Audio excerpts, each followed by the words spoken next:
This is crazy. This is a controversy that I have never heard of, and I am something of a Destiny controversy aficionado. What is that called? A master? What is an expert? I'm a Destiny controversy expert because I've lived it all. I've been there from the first day until maybe the last, which is seeming like very soon. But I haven't heard of this one, which is the Destiny Year One cut content scam explained. All right, here we go. What it is, people, my name is Batman, and compared to other games on the market for $60 right now, Destiny is pretty good. But compared to what was advertised for the last 2 years, compared to what we were all expecting when we pre-ordered this game, Destiny... This is exactly like a video I'd expect in 2014. Crazy low quality video, crazy music, mic is scuffed. This is peak right here. This is what content was like 11 years ago. Destiny is a monumental failure. Destiny is the epitome of false advertising. I don't think any game will ever see the kind of pre-order numbers that this industry has been jerking off to for the last few years. 2014 was the year they cried wolf one too many times. 2014 is the year that the gaming community's many pre-orders were rewarded in the end with nothing but regret. A straw could have broken the camel's back following the colossal disappointments of Ghost, Battlefield 4, Titanfall, and Watch Dogs.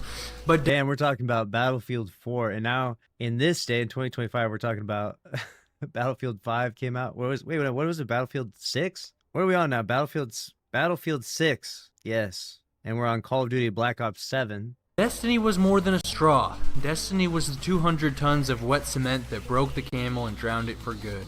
With this video, I want to explore the various ways in which the greed and incompetence of a major corporation ruined Destiny and destroyed the masterpiece that could have been. Some of this will inevitably be speculation. Damn, he sounds like he's talking about today's events. This is so long ago. But much of it is fact, and I will cite every source thoroughly in the description below. What we know to be true, as a matter of absolute fact, is that there is a significant amount of fully developed content already on your game disc ready to be played right now that has been purposely locked off, made unavailable to you at launch. For instance, this is the Seraphim Vault.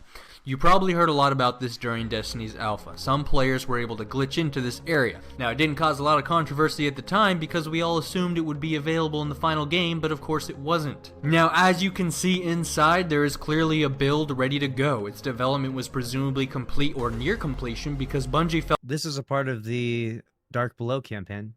Comfortable enough with it to implement it into the finalized game files, and this was all the way back in the alpha, which of course would have left them a considerable amount of time to finish it entirely, assuming it wasn't already finished at the time. Now, this is some content you may have heard about more recently. This is an area in the Black Garden that players have been able to glitch into as well. It is presumably the Hypogeum Strike. The community was able to make this deduction off of this world map on your screen right now, which was found in the game files on your disc as well, and details a wide range of content we haven't seen as of the launch of Destiny, including map locations for the Hypogeum Strike and the Seraphim Vault. We know that both of those areas are clearly fully built and were ready to be inserted into the final game files burned onto the discs. They just need to be populated with enemies. With that in mind, I don't think it's too much of a stretch to presume that a lot of the other content detailed in this world map found in the game, but not currently playable in the actual game, is also already fully developed and burned onto your game disc. Because in fact, there are other areas that we know exist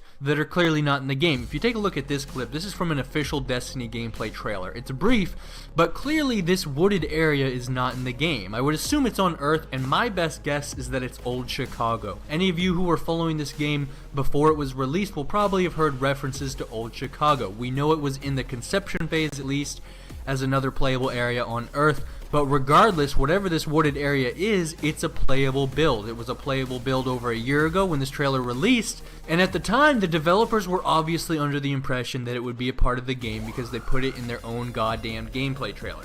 Likewise, in the same official Destiny trailer released over a year ago, we see clear references to Mercury and Jupiter as playable areas available as destinations from the intergalactic map. Does that mean those planets were fully developed? No. But it does mean Bungie was under the impression that they would be fully developed or they wouldn't stick them in an official trailer. And of course, we hear frequent references to Mercury throughout the campaign, such as when our Dinklebot tells us that it is a world transformed into one big machine by the Vex. And isn't it also kind of suspicious that Mercury is the only planet with a map in multiplayer, but that makes no appearance in the PvE? He does bring up some interesting points. So basically, they're using planetary destinations for marketing, but then when the game actually releases, that content isn't in the game. So that's problematic, and it's later released as additional paid content.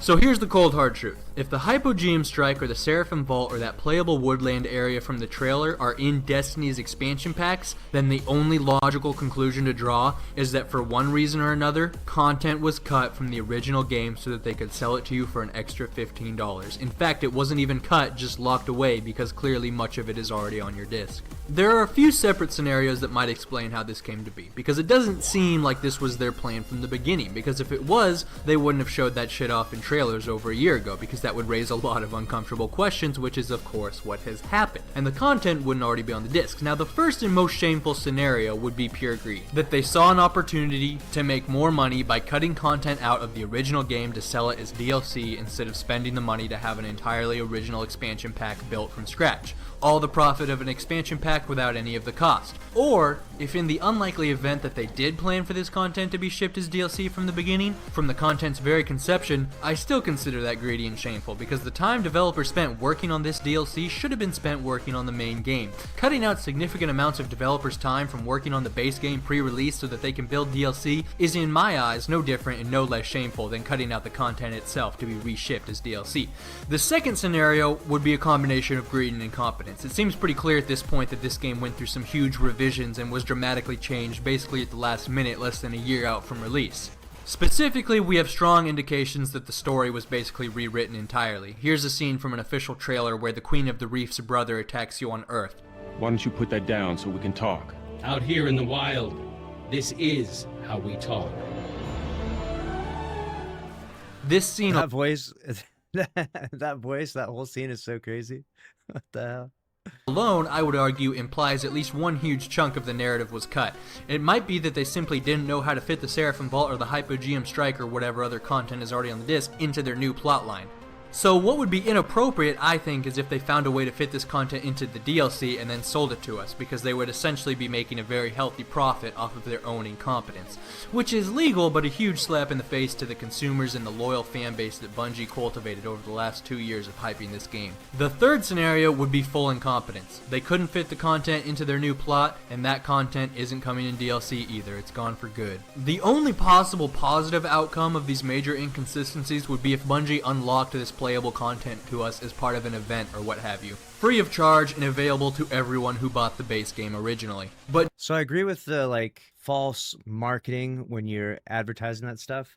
The part that is maybe excusable in this is that they had a 10-year plan of content, so it wasn't meant to be a box product game here's Destiny and then we're doing Destiny 2, no updates happen to the game or anything like that. It's meant to be there was meant to be those multiple years released, but he's almost claiming that there was so much more that was supposed to be dropped upon release, but then instead they only gave us a certain amount so that way they could then release other content paid later on to make more money, which is definitely a questionable practice. But the real key to this is, do you feel like the amount you paid for Destiny 1 originally and the amount of content that you got with it, do you think that you got a fair deal?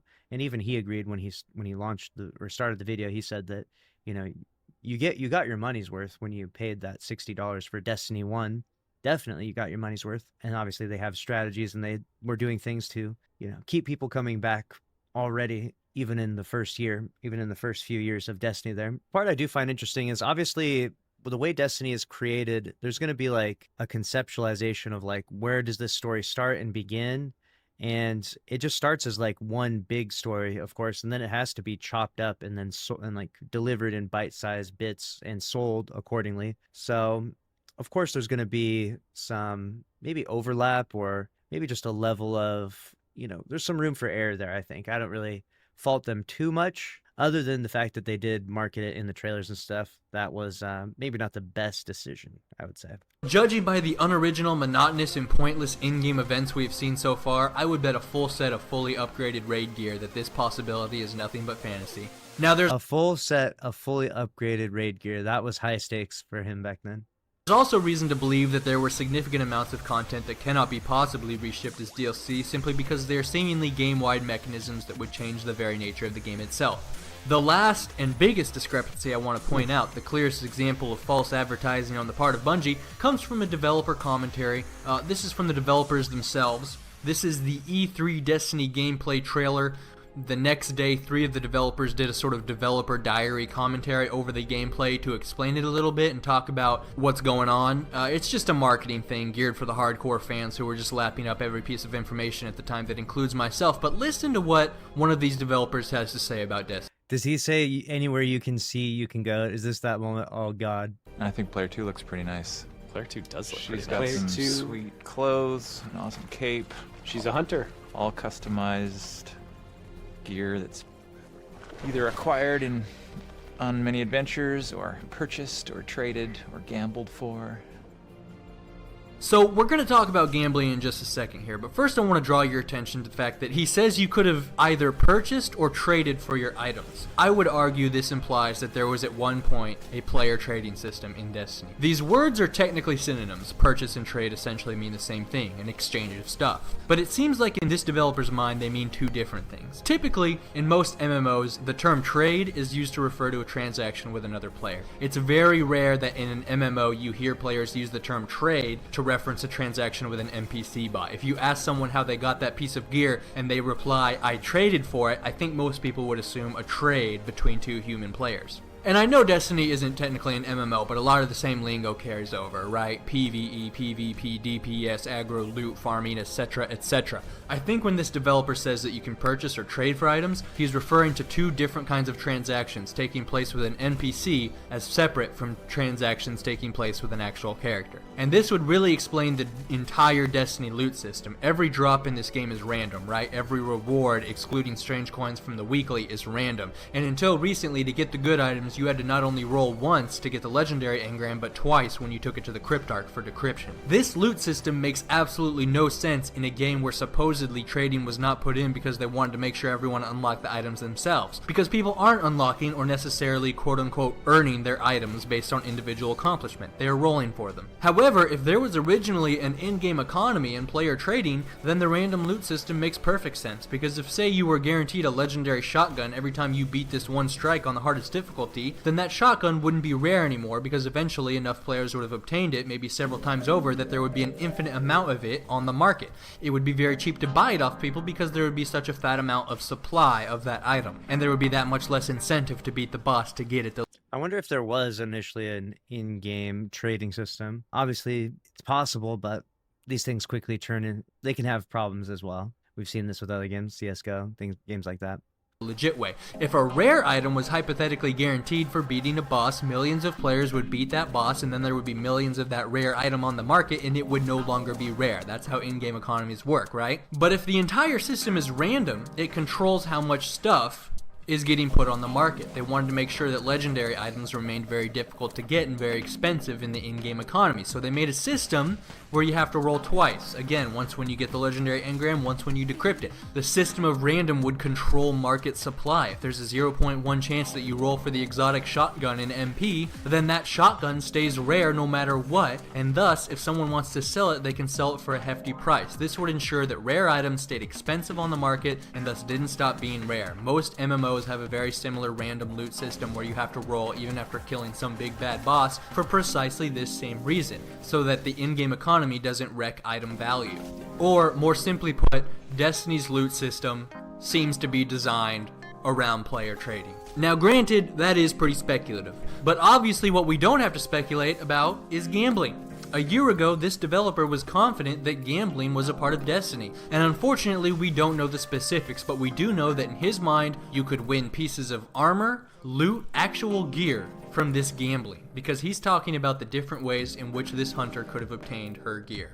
So there are two possibilities. The first is that in the original conception of Destiny, you gambled against an NPC bot, and the bot randomly bets pieces of armor and loot equivalent to the amount of gear you bet.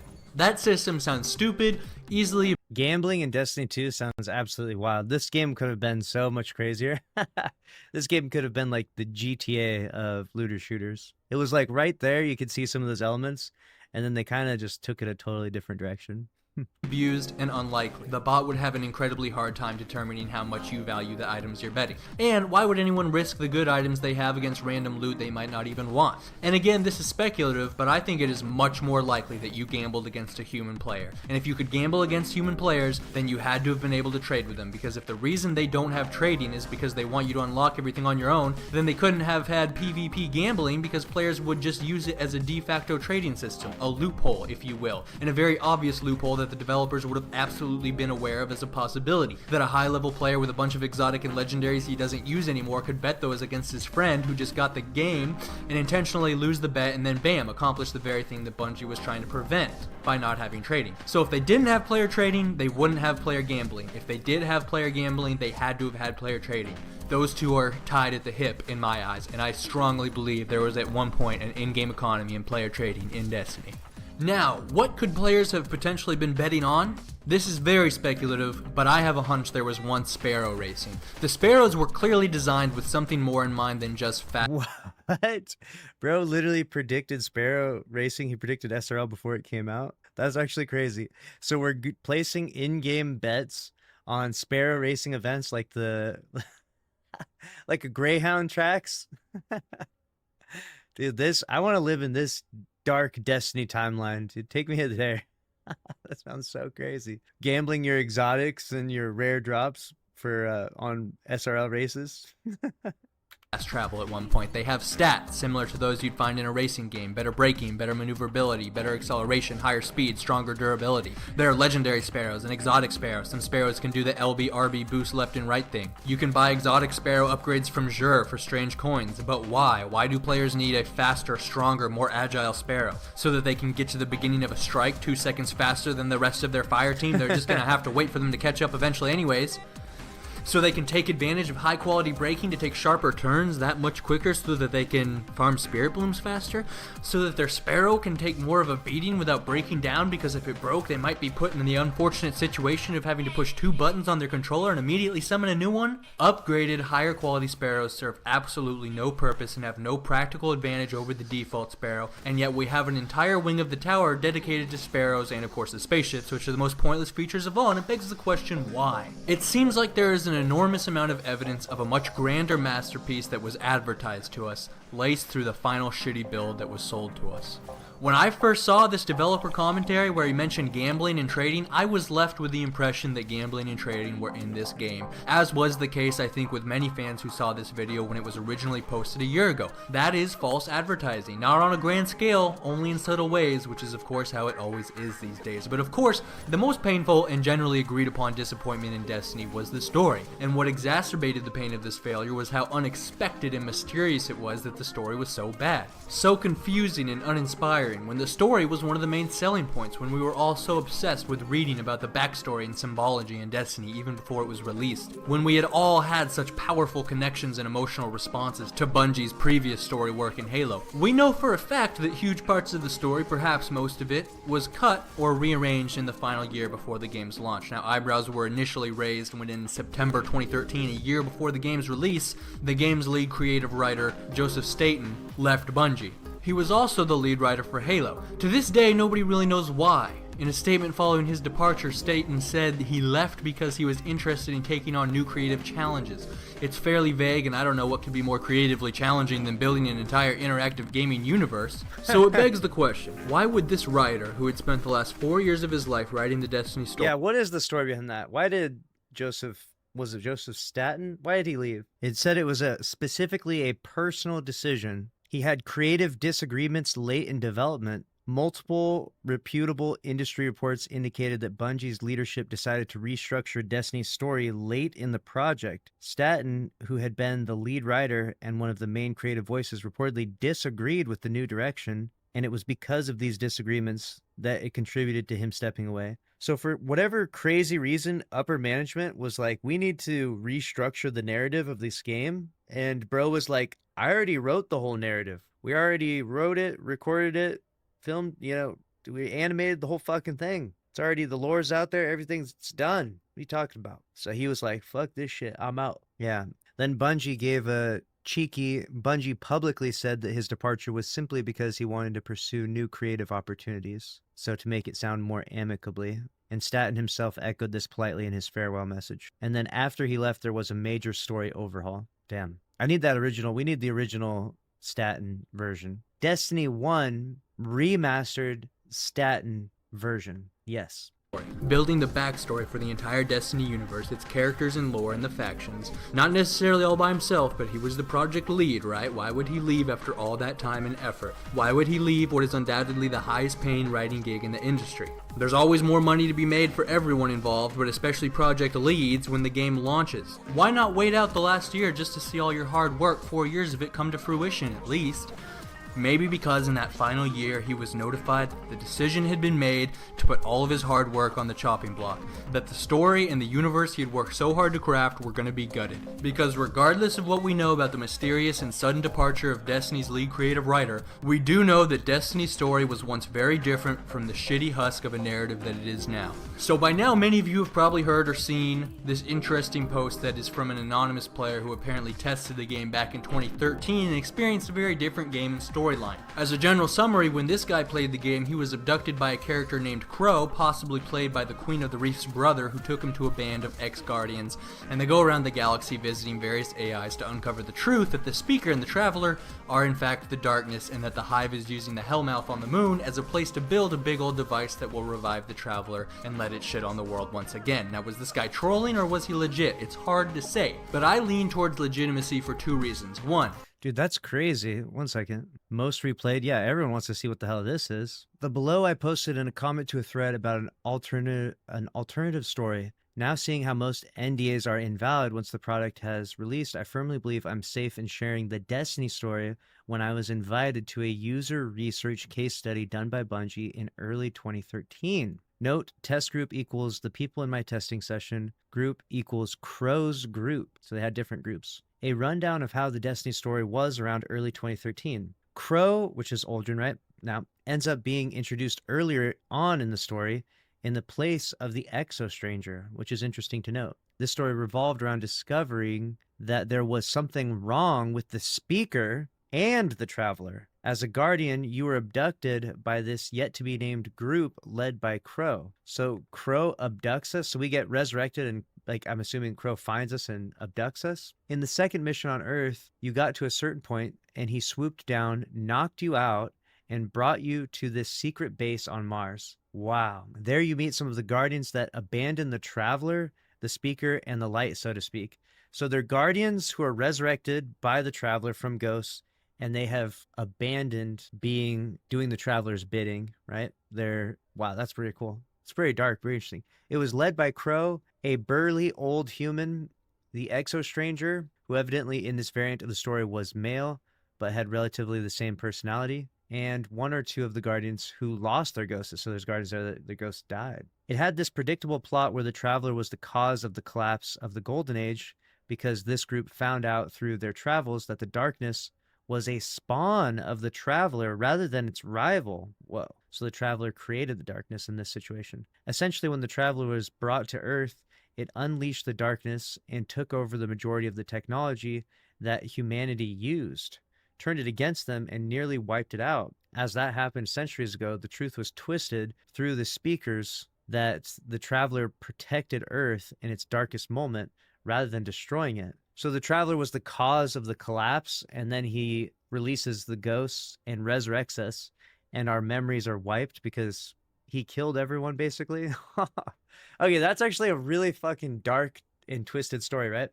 We look at the Traveler as being this beacon of hope and light, But in reality, the Traveler is the one that brought us our destruction and then basically, resurrected us to do its bidding for whatever reason, to fight off enemy. Who knows? I mean, we haven't got to that part yet. They send you to Venus to lure out a gatekeeper and steal its core, which supposedly held an AI that could help bring the truth to light about the Traveler and the speaker to the citizens of the city. Very interesting. So that's why we killed the Eye of a Gate Lord, basically. Yes. Instead of giving it to Aldrin, which also kind of didn't make sense, right? What did they say? We had to give the Eye of the Gate Lord to Aldrin, and then when we gave it to him, it like died anyways. And so then we needed to that so we could create a portal to get into the Black Garden, right? I mean, I guess both technically work. Around this point, I recall going to Mars to retrieve the remains of another powerful AI that the Cabal were repurposing for their own use. Then at the end of that mission, the test group was sent about 10 hours further into the game, where we assaulted a hive base on the moon after the group discovered from an AI that the Hellmouth was a housing for a super weapon that could revive the Traveler from its dormant state so it could wreak havoc on humanity again. Whoa. That's all I vividly remember from the story from that session. I wanted something different, but it felt like yet another Halo game. The planet progression was different too. It was Earth, Venus, Mars, Moon. Also, the deactivated Spider Walker near the start of the release game is a reference to the Spider Walker in the internal build I played, where the Fallen dropped down a bunch of Shanks, Vandals, Dregs, and a Spider Walker. Luckily, around Mission 7, after returning from Venus to an old star map, I could finally defeat the thing. Interesting. Very interesting. Post that is from an anonymous player who apparently tested the game back in 2013 and experienced a very different game and storyline. As a general summary, someone said, not going to lie, but the updated version we got eventually is better. Yeah, there's elements to that story that's like, it's interesting because it's different, but I don't know that it's necessarily better, right? Judging a story can be somewhat subjective. Obviously, they're giving a, paraphrasing it, and summarizing. They're not able to, show exactly what they experienced and how good that was, but I think that it's interesting to say the least.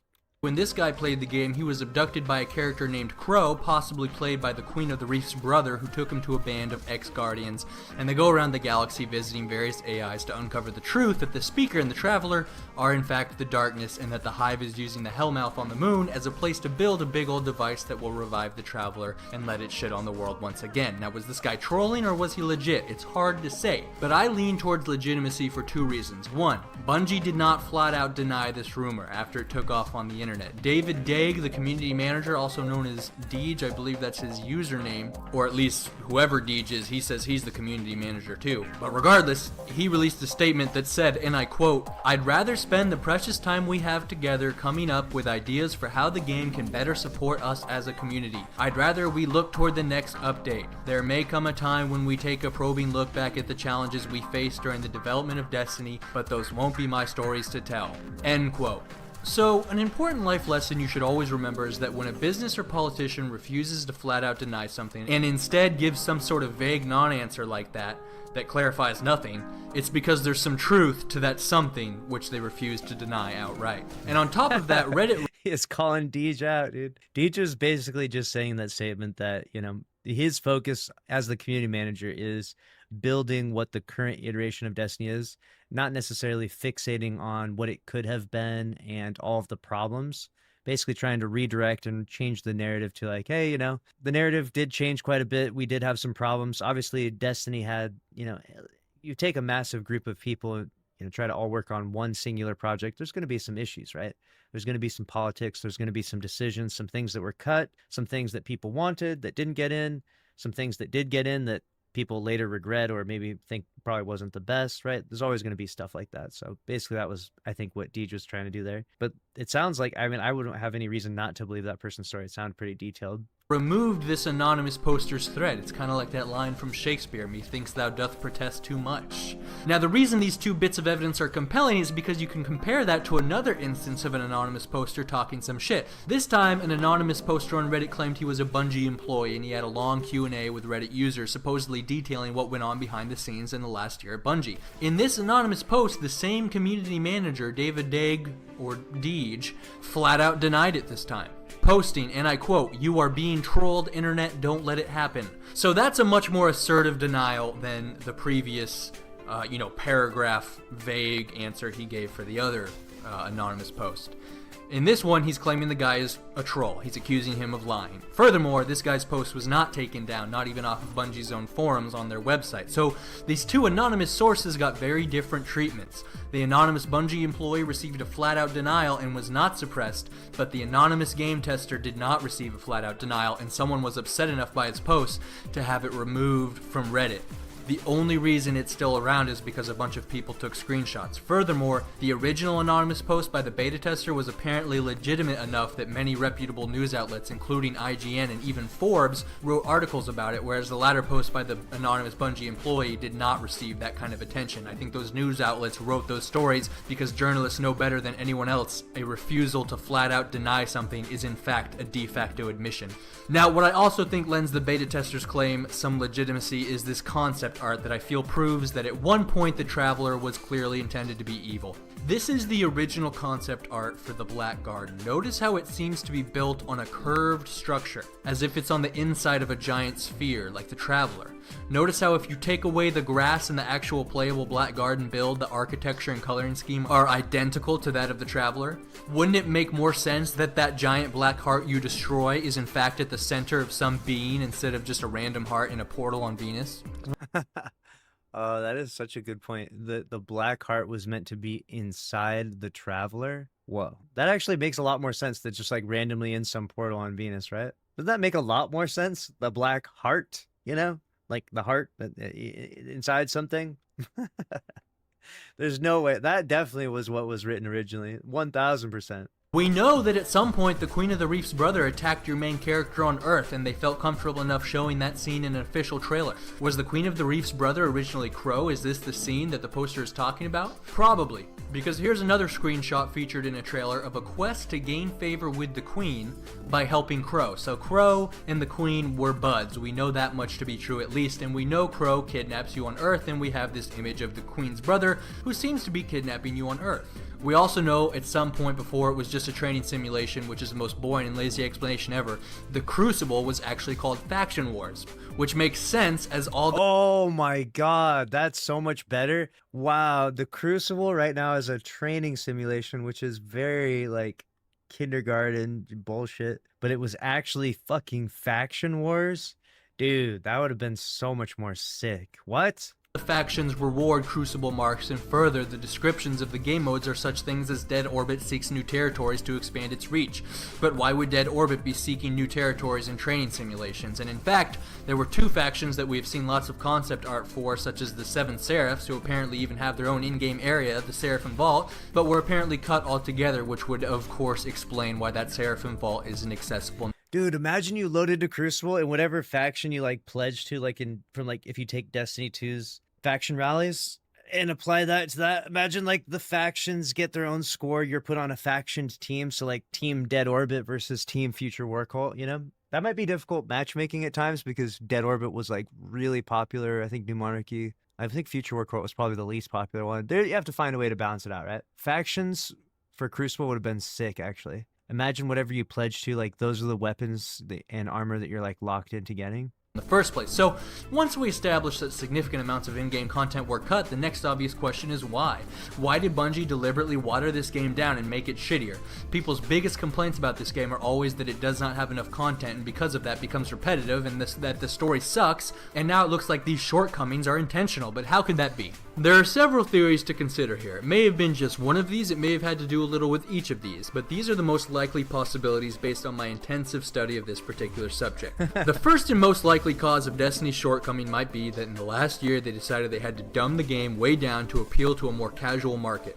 You know, when to the console gamers, they first started working on this game 5 years ago, this whole marketing strategy of dumbing a game way down— I was a console gamer at the time, okay? I'm allowed to make that joke. I was a console gamer then. to jack up sales was still largely undiscovered. It was the COD series, and MW2 especially, that really brought that marketing tactic to the forefront and showed how effective it could be consistently. It might be that they built this huge complex game and then figured out that if they wanted it to be as big as COD, they had to nerf the shit out of its intellectual requirements. This might explain why player trading and gambling are gone. I've talked about before how random always disproportionately benefits weaker players. The loot system in its current state is 100% random, and it keeps everyone on an even playing field. The weaker player, the newer player, hell, even the AFK player, are just as likely to roll for an exotic or legendary as the strong player is. An in-game economy would change this, for the same reasons I was talking about earlier. Suddenly everyone would have a way to work towards specific monetary goals, and this would disproportionately benefit stronger players who would find more effective ways to work towards said monetary goals, because the cool thing about in-game economies is that they allow for a lot of creativity, a lot of critical thought and problem solving, and they can be confusing at times. The players who were taking the time to check online forums for potential buyers and sellers, buying up low amounts of material at a low price and then selling in bulk for a wide profit margin, players with the patience and know how to farm and grind for massive amounts of a certain material might be able to acquire full legendary and the ascendants to upgrade it all in a very short period of time. Stronger players would be using whatever other unique business tactics they picked up or figured out that always develop in any in-game economy. It takes skill to keep track of prices that are always fluctuating. Stronger, devious players might have it in them to rip off other players for exorbitantly high prices or what have you. An 18-year-old would be able to outplay a 10-year-old in an in-game economy every single time, but this game is rated T. They still want it to be accessible. This guy's talking about farming 10-year-olds for the in-game trading economy. What the hell? To 10-year-olds. An in-game economy would serve as a catalyst for stronger players to rapidly outpace weaker players in terms of gear acquisition. That's part of the reason they put caps on the amount of Vanguard or Crucible marks you can get per week. How many times you run the raid a week, because if you just spam that shit indefinitely, you'd have a big chunk of the player base fully leveled up and pimped the fuck out, while it took the majority of the player base weeks to reach that point. And the result would be that the majority of the player base wouldn't feel like badass motherfuckers. They'd feel like a lower tier of player, but they don't want that. They can't have that, because making people feel like badasses is the best way to sell games. That's what COD taught the industry. You have to make people feel like they are the best, like they are in the top tier of players. That means lowering the skill gap and trying to force a level playing field that is accessible to all equally. That's why Iron Banner was a lie. That's why they put those caps on Vanguard and Crucible marks, so you don't get too far ahead of your fellow players in terms of high level gear too fast. Dumbing the game down for low tier players might also explain the lackluster open world. Outside of resource farming, which is painfully boring and monotonous to begin with, those 6 patrol missions on each planet are at this point the only real activity to pursue in the open world. They're boring and repetitive, but they're also incredibly simple and can be done casually. To spice things up, you would have to add complexity. And when I speak of low tier players, I'm not necessarily talking about stupid people. More often it's just very young people, 8 to 12-year-olds, who aren't usually the best players just because their minds are still developing. Like, we weren't very good players when we were 8 to 12 years old. And I was the GOAT already, dude. At 8 to 12, what game was I playing? I was playing like Pokemon Red on my Game Boy. I was insane, dude. I was beating the fucking, what was it, the Final Four? What was it called? The Elite Four, dude. I was farming the Elite Four at age 8. what many of us perceive as simplistic tasks may in fact be complex in their own right to a younger audience, and guess what? This game is rated T. There are very few big AAA titles these days that make a point of avoiding explicit content that might earn them an M rating. But Destiny did intentionally avoid this kind of M-rated content, and what does that tell us? That they are perhaps pursuing a younger audience than is typical of shooter games these days. COD, Battlefield, GTA, obviously even Titanfall got an M rating, and it's not even that violent. It's like Mighty Morphin Power Rangers, for God's sakes. I mean, you have to really put in effort and eventually probably cut some stuff out to achieve that T rating. And if they were that aggressive about pursuing a T rating, it really does imply that they wanted to be made available to a younger audience. And a younger audience needs a simpler game, because the younger you are, the harder it is to grasp complex concepts like an in-game economy or a well-crafted open world. Appealing Shit, even I'm almost 40 years old and I still can't grasp half this shit. to a younger, less intellectually evolved audience would also explain the monotonous simplicity of the story missions. Move from point A to point B, defend Dinklebot again and again and again. Boring for us because it's repetitive and simple, exciting for little kids because they can do it. And lastly, the appeal to a more casual, younger, and dumb audience might actually explain why the story got cut. Now, Halo's story was also complex, but it had an M rating. Destiny's story, I believe, was at one point much more complex and intricately designed than Halo's. I remember before this game launched spending literally hours reading about backstory and symbolism, the symbology of the wolf, the allegory of the darkness and the light, the metaphor of the golden age and comparisons to Rome and the traveler as a messiah or prophet. There was so much philosophy and history embedded just in the backstory details before the game even came out. There's plenty of evidence suggesting that at one point each faction really did have its own storyline, exploring its unique philosophy about complex subjects like the inevitability of conflict or the desire for a single philosopher king, which is Socratic. I can just imagine them focus group testing this shit on 10-year-olds, and the 10-year-olds are like, what the fuck are you even talking about? Was Destiny designed and in the end ultimately gutted in order to be more readily accessible by little children, so that little children could congregate on Destiny instead of getting pwned all the time in COD and going .60 KD against the older COD audience, much of which consists of full-fledged, even college-educated adults at this point, despite popular belief? Or was the What the hell? This guy is going off right now. story removed from the game entirely because when Staten left, he had already put enough work into the story to be entitled to commission upon the game's release, a commission that Bungie decided they didn't want to pay? Or was the story removed because they wanted to drag it out and make it last longer through DLC on future games so that you would be compelled to give them even more money? And yet, another entirely separate possible cause of this game's last-minute nerfing is the console transition. Thing you need to understand about this console transition is that none of these developers or publishers, not even the big ones, were entirely sure how to handle it or what would happen or how fast people would transition. And they were open about that fact. The problem is the last time something like this happened was 10 years ago, and all the data from that period of transition isn't very applicable to today's scenario because He's talking about going from Xbox to PlayStation. So basically, Bungie built a massive fandom on Xbox, and they left Microsoft, and they're going to PlayStation, having PlayStation exclusives with the Activision deal. So would that actually have a carryover? Like, could Bungie's success in Halo attract enough people to purchase PlayStations? That was the question. the market and the industry are so different now than they were 10 years ago when people were upgrading from original Xbox and PS2 to the 360 and PS3. The gaming industry has blown up exponentially since then. Gaming wasn't even that mainstream back then, but now after Halo and Call of Duty and the influx of app peasants who were inspired by their skills on Doodle Jump, everyone plays fucking games, and the gaming industry is bringing in more dough than Hollywood, and people are using their consoles for more than just games today. They're a top media viewing device now as well. And another thing to keep in mind is that the last console transition was before the Great Recession. Consumer spending abilities are not what they once were, not by a long shot, because 95% of the income gains recovered from the Great Recession have gone to the top 1% of people. I think that in the last year before release, Activision figured something out, something dark about the console transition that many other publishers have recently been putting together as well. For starters, not enough people are upgrading quick enough. And of course, this game was always supposed to be available to the old gen as well, but I think the original plan was to still have features on the new gen that would take advantage of the new gen's capabilities.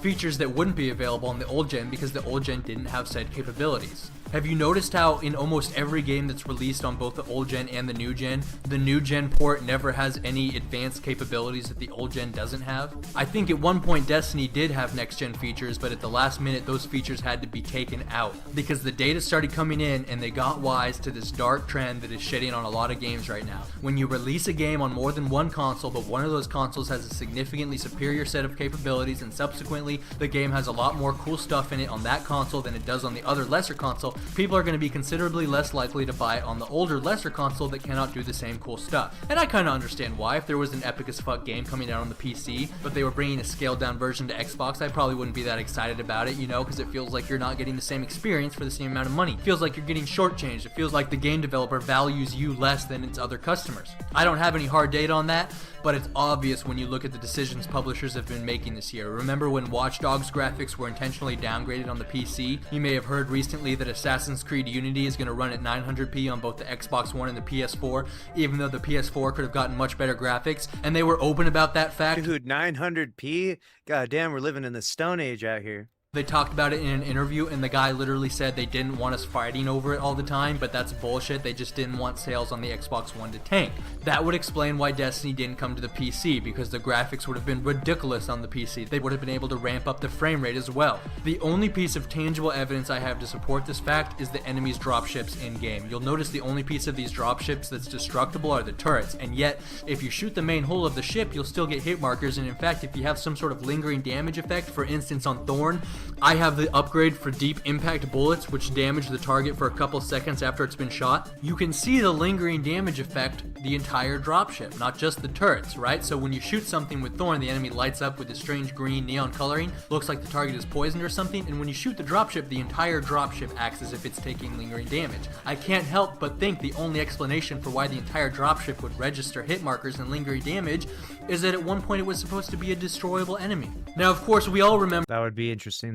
They should definitely be destroyable, right? Especially the way they take damage and have hit markers. I think the turrets on them are destructible, right? So they're partly destructible.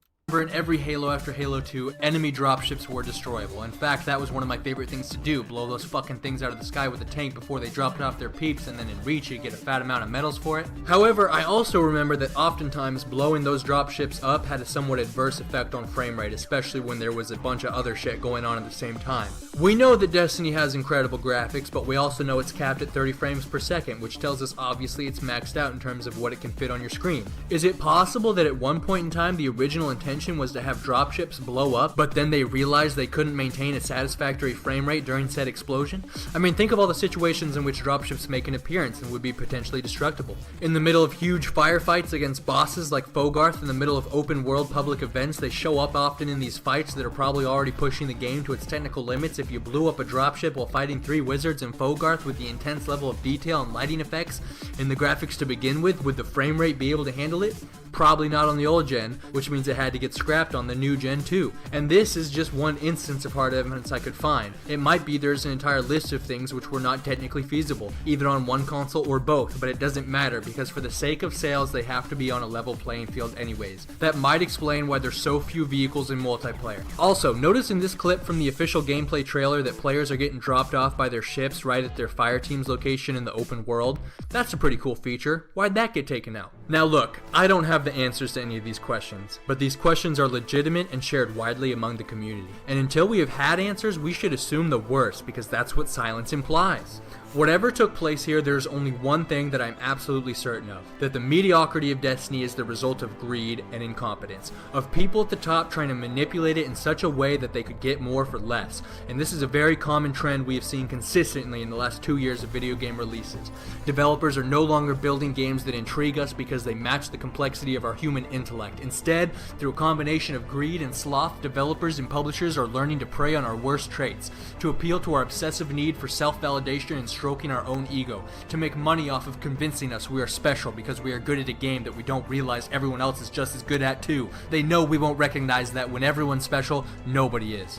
And they know that we're gullible and that hype is contagious. If they spend enough money telling us a game is good, we will believe it. They have learned to exploit the purest form of human intellect, our hope that this next game will be the one we've been waiting for, that it will match the enjoyment we felt on Halo 2 or Knights of the Old Republic, and alas, it never does. And in fact, the best games these days receive so very little attention. Borderlands, the pre-sequel, is probably the weakest entry in the Borderlands franchise, and it is still head and shoulders and cock above this game. People often accuse me of taking video games too seriously, but I would say that they don't take it seriously enough. Gaming, the evolution of this industry, the collective education of we gamers, the master race, is more important to me than anything other than politics itself. Games are the pinnacle of human creativity, the limitless finale of art, drawing from sound, sight, critical thought, and the immersion of the mind.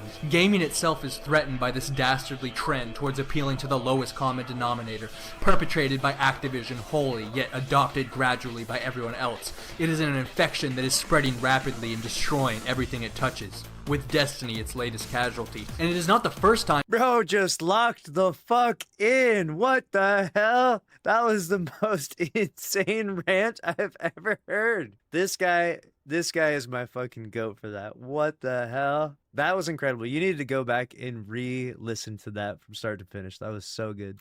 Clever greed and sloth has corrupted a form of media. Cable news is a prime example of what can happen when an industry decides to make money by exploiting our worst traits. Reality television in general, which of course is all cable news is these days, is the monument to our collective sin. We must not let our beloved hobby degenerate the same way television degenerated into Cupcake Wars and Honey Boo Boo. We must take a stand here and now, so that for generations to come, our grandchildren and our grandchildren's grandchildren will recognize that we, the original gaming generation, took a stand here and now, that we drew a line in the sand and said this far and no further, that we rejected incompetence, that we rejected greed, that we rejected mediocrity. We have to hit them in the only place they care about or that they will even notice, and recognize our frustrations, their wallets. Do it now and do it hard. Don't buy this coming Destiny DLC that was supposed to be on the disc. Don't fool yourself into thinking it will magically cease to be a repetitive grind. That's the kind of gullibility they prey on that exacerbates the problem. Now some of us, myself included, are already victims of our own gullibility.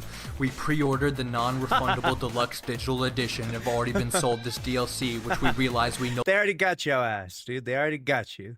no longer care for. Avenge us, comrades. Avenge The revolution begins in the digistructural streets. If we are to secure a high-quality future, we must reject a low-quality present. If you support the cause, please rate, favorite, comment, and share. Make your frustrations known in the comments. Let the hate and the vitriol you feel spill out here and now. What don't you like in Destiny, and why don't you like it? And what do you think is the most likely cause of your dissatisfaction? And may the Force be with us all in these dark times. This is Batman signing out. Dude, Batman Dobbins, what an actual legend. I can't believe I never watched this when it first came out. I missed out on a fucking gem. Destiny Year 1 cut content scam explained. This was such a well put together video. Oh my gosh.